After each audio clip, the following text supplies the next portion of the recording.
This meeting is being recorded. Hello, everyone.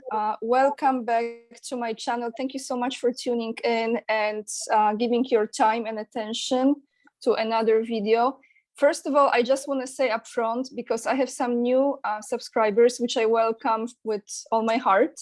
But I want to say that my channel is quite eclectic, because I want to talk to different individuals that I resonate with and that I appreciate, and gain different perspectives, spiritual, political, so everyone can find something for themselves and make their own mind about current events, the transitioning we are having right now on Earth. But before we start conversation with Ashala Yardley, I would like to just say that if you are willing to support my channel, besides liking and subscribing, I am an author of 3 books. This is my novel, 44 Becoming Self, and 2 books for children right now that are illustrated. The links are down below. I have Patreon account, I have Instagram when you see my travels, and join my mailing list not to miss any videos. With all of this being said, welcome back, Ashala. Hello, Anya. Lovely to be back. Thank you so much. So happy to connect with you. And I was thinking today, I need to take a little break. Well, just a little bit, because there is one question is still a little connected with Ukraine, but I want to take a little break from this topic, even though it's hard, because all of this is connected. And let me start with a little bit intro today about what I will ask you. So since 1970s, I wrote this down because this is quite important to give the audience the data and information. Since 1970s, 2 corporations have gobbled up most of the world companies' money. Those 2 mega corporations own many small corporations. They own Coke and Pepsi, Apple and Android, Microsoft and Amazon, eBay, Delta Airlines, American Airlines. They own oil and solar, the food companies, the clothing companies, and the banks. Those 2 companies are BlackRock and Vanguard. Now, as we know, the CEO and founder of BlackRock, who is Larry Fink, we also know that Vanguard is the largest shareholder of BlackRock. And who is there? It's a private information. Pretty much we assume the families are in the holders there, but so like DuPont and Rothschilds, etc. What I would like to know, my first question is this, because there is no free market really. Those 2 companies run everything. Yeah, totally.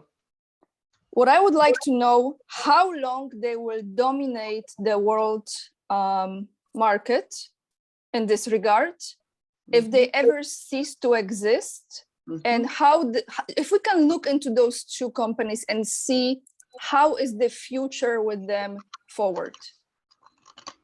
Okay, I'm getting a message that we need to look at them individually. So do you want to pick which one you want to look at first? Let's look at BlackRock first. Yeah.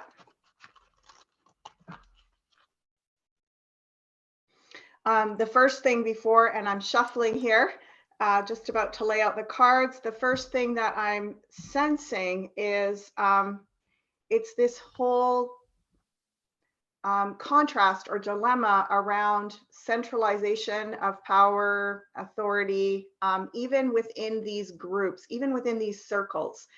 There's this like coming together where they want to consolidate and centralize power and authority and dominance. But of course, what happens when you do that is you're going to have power struggles within those individual corporations, right? So it's like, even as they're trying to consolidate and pull everything together, they're having fractures amongst themselves, and things are like people want to go off and like have more personal power and dominance.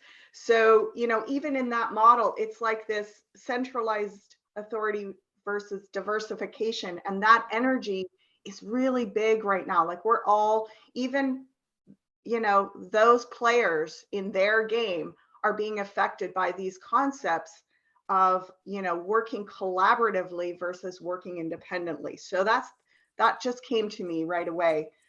Let's look at BlackRock first.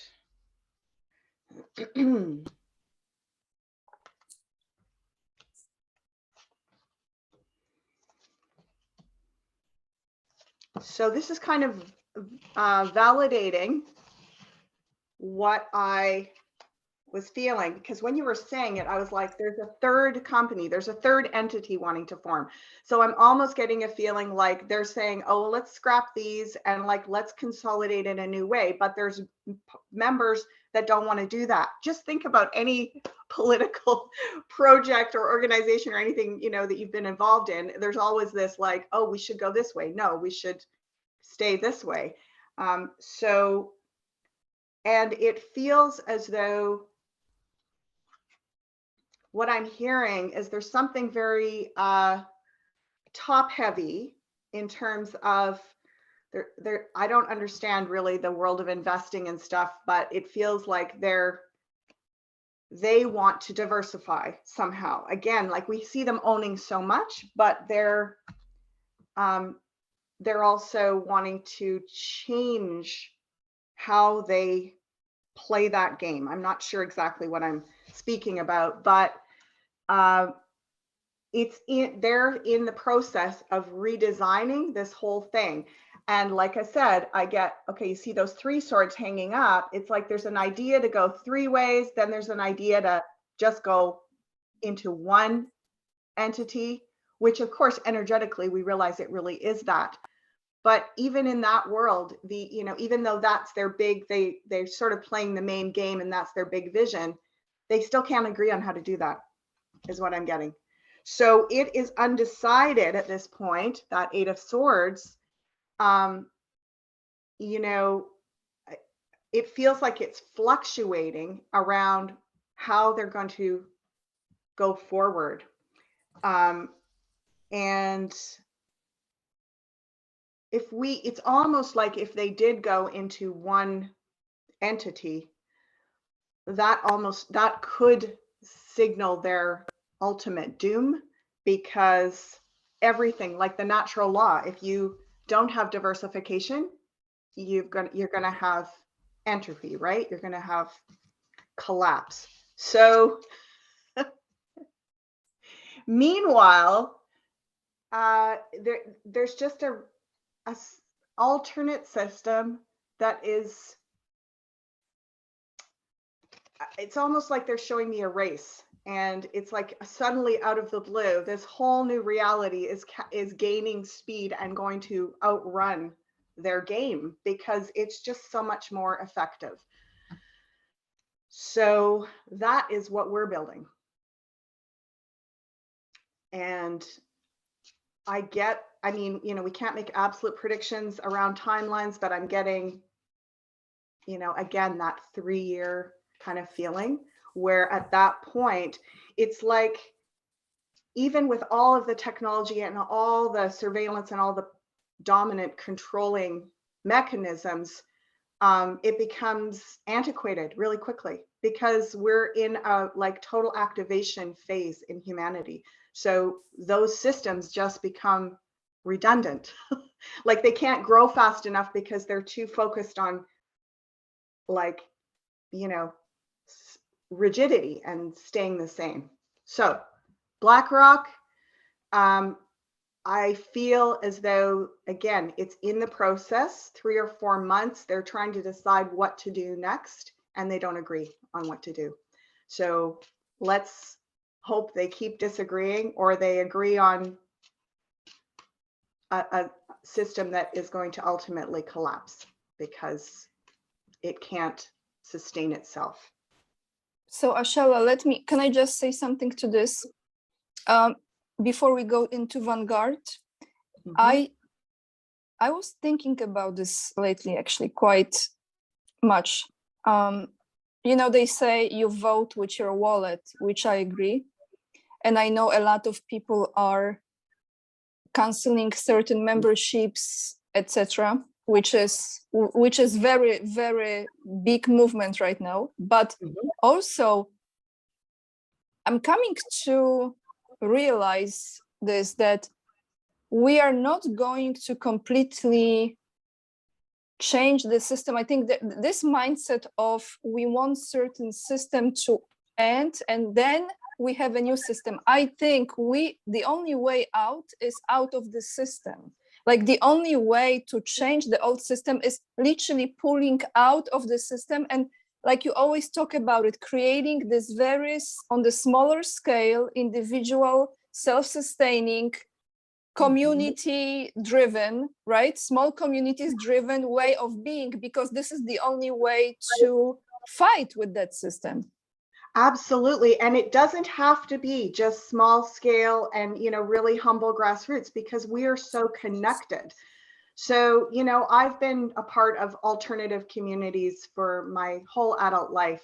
And what's really exciting now is it used to be a lot of these communities would have their projects and their businesses and their alliances, and it would be very small, localized, they had great vision, but they didn't have a lot of networking. Whereas now, because even though, yes, we're canceling memberships, but there's new platforms springing up all over the place and new ways of, like networking and sharing and growing exponentially. And the world is becoming a lot smaller and tighter knit. So yes, diversity, but also creating this synergy.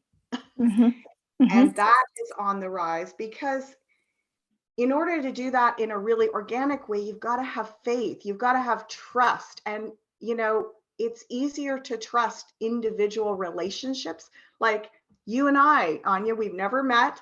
And yet it's like we've developed a trust so that I know if you're spearheading something in Eastern Europe and I'm doing something here, we can trust each other to connect what we're doing and say, oh, I'm going to send my members to you. Your members are coming to me. We're creating a bigger web. And that's how it's going to look in the future. It's like people actually trusting, relationships built on shared experience. That's going to have the value. That is going to be the greatest commodity, is shared experience, trust. And these, dominant models where it's like they don't build in the diversity and they're all about power and control. It's just going to, as I say, it's going to become outdated because it doesn't function very well in this new activated world that we're participating in. So I love the question.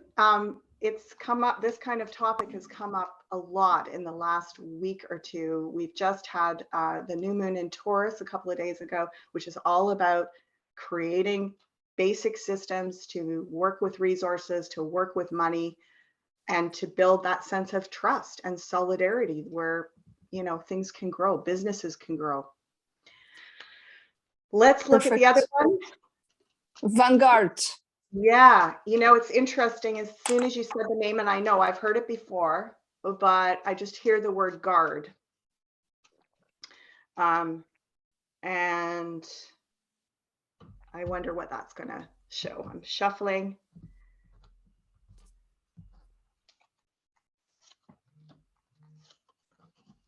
Yeah.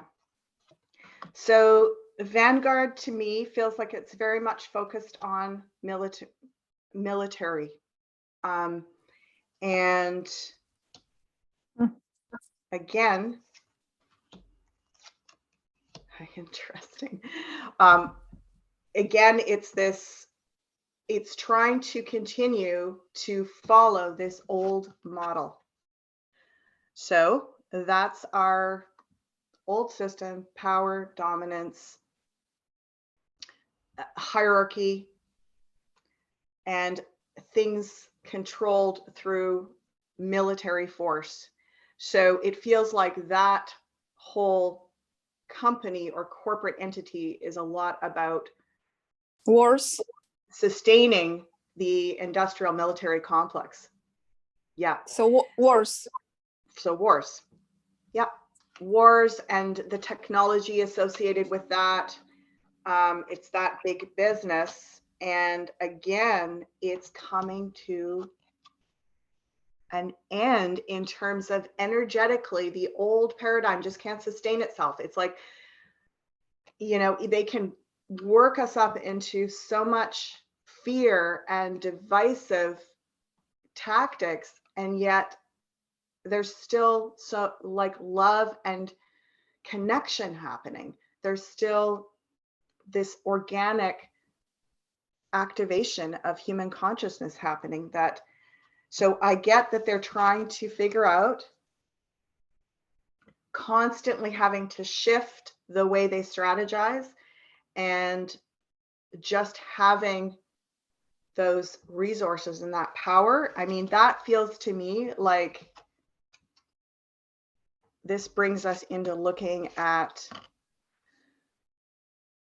the next power play. I feel like they've tried to do the control around creating this big fear scene that happened over the last 2 years. And now they're working on trying to create the divisiveness based on the old industrial military complex and the threat of war and all this, you know, well, the actual war, and then the threat of expanding into more war. And I feel like the next place that they have to go is economic, you know, working on somehow destabilizing in even more so the, you know, the global economic situation. And yet it's so risky for them because that's their whole house of cards. So it's kind of like they're throwing their own system on the fire. Do you see what I'm saying? Mm-hmm. So again, I get even like 2 or 3 months where they are unsure of how to keep this thing going, because it doesn't matter which way they go, it's going to create a real problem for them. And, you know, we always think of them as having all this power and control. And yet, like you say, you know, we remove ourselves a couple of degrees from that system and it collapses. And we're doing that. We're kind of like, you know, the ship is sinking and we're like the rats jumping off. It's like, get out of here, right? Like this isn't working anymore. We need our lifeboats and we need a new reality. So I want to say, let's keep imagining that their own need for power and dominance is going to continue to lead them to their demise, because that system is just breaking down. And for us, you know, I predicted in my annual forecast this year that the month of June we were going to see the biggest kind of global economic challenge that we've faced yet, although I've never seen a complete collapse. Because like I said before, that means they don't have control of anything anymore. If it completely falls, so does their control. Do you remember, Ashala, this is on June 30th when Putin is announcing this is the deadline for ruble being backed by gold, and this is in June actually. So okay, so can we go into second question, because you actually because what you just said, it really makes sense, because my second question, without even realizing, is actually very connected to Vanguard answer. Now I know. So as I'm observing this situation with supplies being stuck on the ships, and we are talking not just on the East Coast, West Coast of United States, I'm talking like in Asia, Singapore area, those areas there, China, okay, it's stuck there. So the supplies are not getting to the land, okay? So this is first. We have this insane inflation all around the world, and now Poland just announced that they will no longer be using gas from Russia. And I think Bulgaria as well. Where I'm going with this is I would like to know how those decisions, as far as, for example, gas and food, like food shortage, how this will affect Europe and the world, because Ukraine, Ashala, apparently provides, well, Ukraine and Russia, I think combined, they provide 40% of grains supply for the world, and the fertilizers and all of this. And it's all cut off right now. So there's a huge, it's unstable right now, this whole situation. How this will unfold, I would like to know. If this will be extreme, if this will be very challenging for people. I think it's an important question.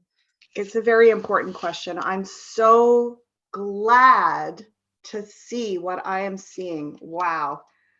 Oh, okay. I'm laughing because I got to show you all this first. And for those of you that know the cards, I'm laughing because it's like, this is the old system crumbling. And underneath it, the very, very best card in the deck, the Sun. So it's like, if we can stay in the sort of activated adventure feeling of what's happening right now, we are so prepared. This is the Eight of Pentacles. You know, it's about having the resources and having the skills and having the ability and the energy to manifest and continue manifesting. So, you know, this is kind of a bit contrary to the whole idea of the prepper community, where it's like, okay, you know, we're just going to get our stocks and wait it out. We're not going to actually energetically, other than defending our stocks, we're not going to really interact much with the world. We're just going to sort of wait out this madness. Well, this is actually the opposite of that. This is saying it's really all about interaction. It's all about, you know, and it does take me back a little bit to the hard times in different eras of humanity, where it brought forward the best in people, neighbors helping neighbors, people getting out and gardening in their backyards. And, you know, even if you don't know anything about this and feel totally intimidated, it's like, it's a wave, it's a trend. It's going to become so trendy. It's going to become like everybody and their dog are doing this. And so then it's actually liberating and fun. It's the opposite of I've got to go and protect what I can sort of, you know, hoard into a corner here. It's actually like I'm seeing the opportunity that these shortages create an impetus for growth and for us to realize actually how much we have. And this is also related to, you know, our connections. It's related to, we don't live in a time like, you know, during the Great Depression here in North America, people were very isolated from each other. They couldn't talk with the, you know, the community, one state over, and find out what they were doing. They were all just kind of looking after their own little reality, and there was no communication amongst them. Whereas now it's like these idea machines and people getting creative with things and then telling their friends on social media or relating information. Yeah, communicating with each other. And these things just spread. It's like a movement that just spreads and spreads. So if you can keep in the spirit, this is the answer to the question, is there going to be a big collapse? Are we going to really struggle? Well, this is the spirit of human ingenuity. The Queen of Wands lives colorfully, big and bold, but she's a queen, and the queens are relational. They succeed by working together. They succeed Resourceful. And it isn't even about, if you feel stuck and like, I haven't a clue where to even start, don't worry. It's going to come knocking. Like people are going to be talking about this. It's I just am taken to a scene one time in my life that I remember living through a bit of a catastrophe, and it was like there was a freak storm, and I looked out the window the next morning, and my car was just a mountain of there was no car left, and anyway, power got cut, people were stranded and kind of locked into their homes for, I think it was almost 2 weeks. It was a state of emergency. They brought in the the military to clear the roads, and it was just quite wild. Anyway, it was amazing how many, I lived in this neighborhood. I hadn't even met my neighbors. Within 24 hours, I had met just about every neighbor on the block because people were literally out with their shovels and they were like, like, oh, I have a snowblower. Oh, I have this, what do you need anything? Like, I'm getting the chills talking about it because it was like people were showing up going, do you need anything? I have stores of this. This is the beauty of humanity. When we are actually faced with a real crisis, the very best, if we can focus on the very best of us coming forward, it was like we all woke up and went, well, life as we know it isn't going to be the same for at least a few days, so we might as well have fun with this. And people were literally out meeting their neighbors and sharing. But you see, I think this is the being self-centered is going to disappear in that circumstance. And I tell you, Ashala, just on this note, for me, I grew up in communism, and I just repeat this again and again because people don't understand. We had almost nothing in the stores, in the grocery stores. For years, I grew up like this.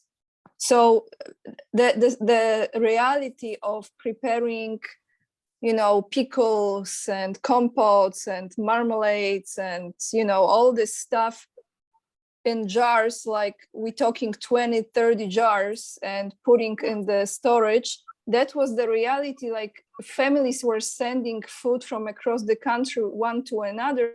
This is exactly how people were. But this was, like 45 years ago, right? Or 40 years ago. But that's the reality, right? You find a way to help one another. And even like, I like that you said that self-centered, that is this card here, this Ace of Swords, kind of like, let's look out for number one. I mean, that's the natural first response. There's nothing shameful about that. It's okay to be that, like, there's going to be moments of that. There's going to be big waves of that self-centeredness. And yet what I'm saying is this is too big of a movement to stop. It's sort of like an organic thing. Once it comes to life, even if you have, drought and fire and all this kind of stuff, if there's a lot of activation under the ground, at the ground level, the seeds just keep popping up. Things just keep growing, right? It's like, so I'm not saying it's going to be an easy ride and you're never going to have moments of despair or confusion or anxiety or whatever, and self-centeredness, but it's going to continue to come knocking. Like, people are going to be talking about this. And starting to kind of almost get into the adventure of it, as opposed to the doom and the, isolation. It's going to bring us together. It's going to bring us together. And I've always felt that it's going to happen at a pace that is just manageable for that to take place. Now, this is interesting because I'm also seeing a revival of what I want to say, like charity. And this feels like it's connected to organized religion. So we know that is, it's mixed blessings. There's really beautiful aspects of that, especially it's already organizations that are already there, formed, prepared. They already have a community dynamic, so they naturally step in when there's challenge and begin charitably trying to find ways to share resources. But then these are also these become, again, these dominant paradigm models of hierarchy and centralized authority. So if we can, it's almost like if you can keep that part local, like if you're working with your local church or your local synagogue or your local mosque, whatever it is, and you're like, absolutely, what a beautiful way to bring people together, and there's already a community base. But if we're looking at larger relief organizations, who's pulling the strings at the top of those? You know, the bigger charitable organizations, we already know there's a lot of corruption. And, you know, you get people, okay, like this charity is going to come in and we're going to put everybody in this complex and feed them. We know what that can look like. We know where that can head. The more we pull ourselves out and rely on one big authority. Yep. Right? So absolutely get together with your communities of choice, your religious communities of choice locally for sure. But I'm just saying, be cautious about, you know, oh, this is this big charitable organization that's going to come in and save us all. I have zero trust to any of this, and I have to tell you, I actually, and I will have to release it ultimately. I build up so much resentment, Ashala, towards church, any church at this point, which I know that is not the way either, but because of awareness what they have been involved in, I feel at this point it's you know, I just don't want to be associated. The only thing I can look at the architecture and that's about it. But, you know, I think the strength of our spirit is crucial, and that's, I think we'll be fine. We'll be fine. We really will be fine. And this is important for our evolution. It is. It is. You know, there is something very spiritual about this too. And I just want to go back because the guides are taking me back to that question of gathering with our local contingency of our spiritual communities, whatever that may be, whatever that looks like for you. And because it's not just food. We're not just looking for food and, you know, toilet paper or whatever.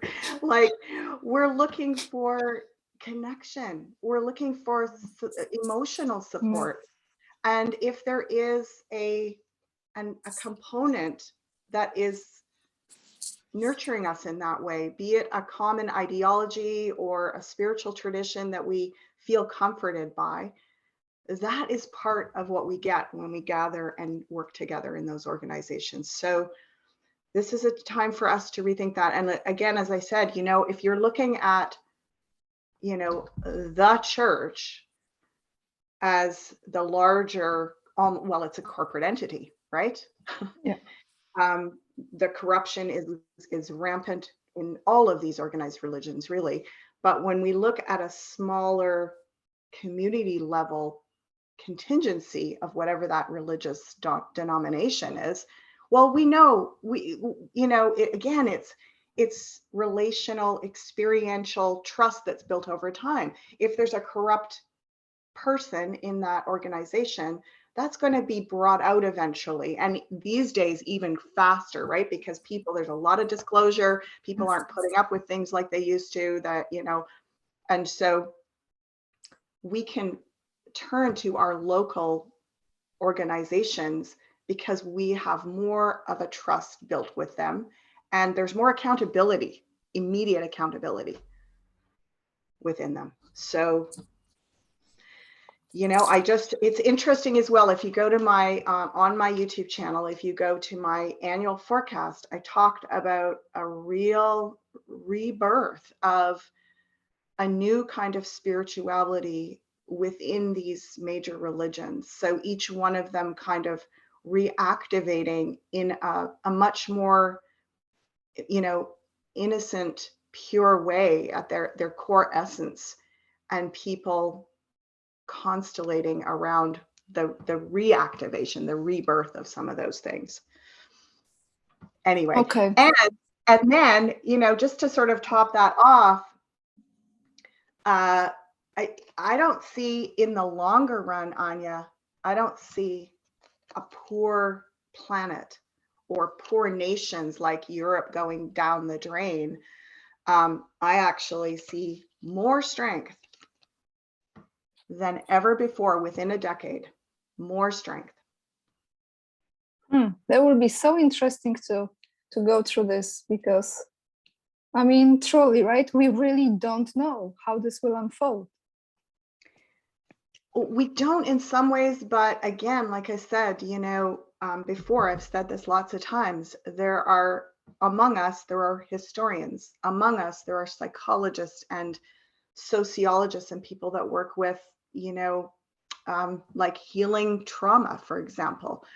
We don't, when we go through things now, we have options. I'm not saying these are readily available in the broken systems we live in, but there's options to receive support and healing around traumas related to war or suffering or whatever. Now we have the tools anyway. We might not have access to them fairly yet, but these tools exist. They didn't even exist 50 years ago.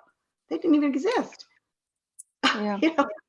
Like, wow, we have everything we need to not just survive this, but to climb out and restore our human dignity to a whole new level. Thank you, Ashala. Thank you so much for this. And I know that I'm looking at the time because I don't want to take more than I can from you, but I really have to ask you my last question. Okay. Why is that? Because the last conversation we had, we look into the French election, and we look into who will win the election. And the cards said that Marie Le Pen will win. However, it might not look like this right away. There will be some situation going on. So I am sure it was rigged again. Okay. Mm-hmm. And I actually came across someone who did like numerology with how they play with this satanic way, mm-hmm. with their games they play. What I would like to know, because someone commented just very recently that there is a vote of confidence in June in France, which might affect the final results. So I would like to know if you can look what this is he going to be the president for 5 more years or 7 if he's planning to, or how this will go on? Nope. No. The vote of confidence will be successful. So now this at the end of June? I haven't heard the timeline of that. Do you know when it is exactly? No, I don't know the date. I just know June. Someone commented in June, so I don't know. Okay. So again, there's that, we're going through that phase of the uncertainty, and it's really important. Yeah, I also remember I talked about the other countries that were leaving NATO, and that even if this doesn't happen, this is like, it's again, things are in motion. It's the ideology that is shifting, and that is kind of unstoppable. It's like this wave of change. It might not happen like a big tsunami all at once, but it is. So what's they gonna do? An avalanche. But are they going to remove him? How is this? How if they rig this much? How, like, she's gonna be the president, even though he was, so selected. Another one selected. Yeah. Interesting. I'm getting almost a feeling of, it's looking like they're going to do some kind of a recount, perhaps. Again, it might get dragged out. That might be in like 3 months, so July or something like that. But in the meantime, the most important thing here is that people aren't just laying down and rolling over. They're not, like here in Canada, we just had another wave of a big a big mob that went to Ottawa for another round, and it looks like it's just going to keep on going. Like, so the time of, okay, folks, the election's done. This is what's happening. Like it or leave it. You don't have any options. It's over, because people are like, oh yeah, Right. we're going to keep this going. We're not going to drop this. We're not going to drop this momentum. I'm sorry to interrupt you, but I know there were protests yesterday on May 1st in Paris, huge protest against his regulations and all of this. So yeah, they are Totally. not silent. You're right. And They are not silent. this is just going to get, yeah, like June, whatever takes place in June is going to create, like, it's almost like it starts to form an alternate government, which, it's scary, but it's exciting, because, like, it's, again, it's an opportunity for people to go, I'm done with this. Like, there's a transition taking place. There's a transition taking place, and this is not. So it's not over yet, even No. though, okay. And I know that a lot of people like, oh, she lost. Okay, let's wait. The same with Trump. It's not over yet. People still No, like, and yeah. that's the great, there is a perfect example. Like, it doesn't go away. It doesn't Because go away. in the old, before, in the olden times, I'm saying, people just would sort of succumb and feel disempowered and be like, well, there's nothing we can do about this. Not anymore. No, it's just too much, Ashala. It's what the heck is this? It's everywhere. It's Yeah. just too much. Yeah, and people are like, what, why not get together and reorganize and reform, and reorganize and reform, as opposed to revolution. There's a big difference, because revolution says, okay, we're going to topple your leader and we're going to put our leader on top, or we're going to topple your entire ideology and replace it with our centralized power dominant ideology. This is very different.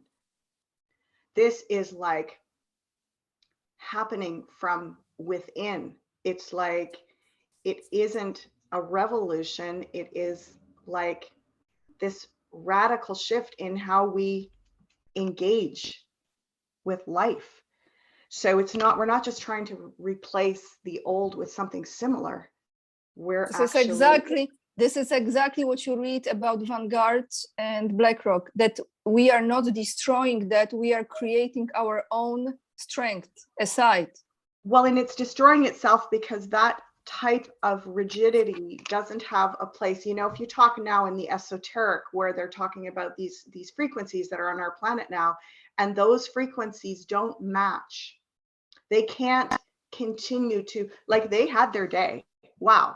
Talk about power, and like, they grew, like a big giant cancer, they grew like, woo. But when you change the frequency of the whole body, that cancer starts to die. It doesn't have much to feed on anymore. So, and it is, even inside of those systems, they are affected by this change in frequency. So again, they're not so much all agreeing on, this is how we control the planet. They've got different ideas about that, and that's creating divisiveness within them. So even though they're trying to centralize everything, it's dividing itself. Ashala, thank you again so much for today, and we will follow up, if you don't mind, on this French situation in the future. Yes, because I think it's important, because this is very symbolic, especially with France. Absolutely. For the entire Europe. So are you open for the readings? I understand people can contact you for the readings. That's right. Yeah. Okay, so the links are down below, everyone, to contact Ashala and book personal reading with her, and subscribe to Ashala's channel as well, Ashala Yardley. Right down below you find the link. Anything else you want to add, Ashala, to today? Yeah, I want to just say, I'm sitting here smiling. I've got this big grin on my face, and my whole being is like activated from the focused attention of all of our energies coming together around these really important questions and this very poignant moment that we're all in. And it might look a little irreverent that I'm sitting here laughing about these very serious topics, but I assure you, this is my heart just opening as I tune in to what is possible for us. I feel so blessed and blissful because it's not sticking our heads in the sand. It's actually like, this is what we've been waiting for. We've been waiting to get off this hook. And, you know, they're doing us a favor. It's hard to really, you know, it's a big stretch to see it like that. We don't have to even really believe that, but just know that we maybe not say they are doing us a favor, but this change is what we've been praying for. And it's what we're ready for. Thank you so much, Ashala. Thank you everyone for watching. Make sure you subscribe to my channel, to Ashala's channel. If the video resonates, if it gives you value, share it with those who may also resonate with this information. And until next time, lots of love, everyone.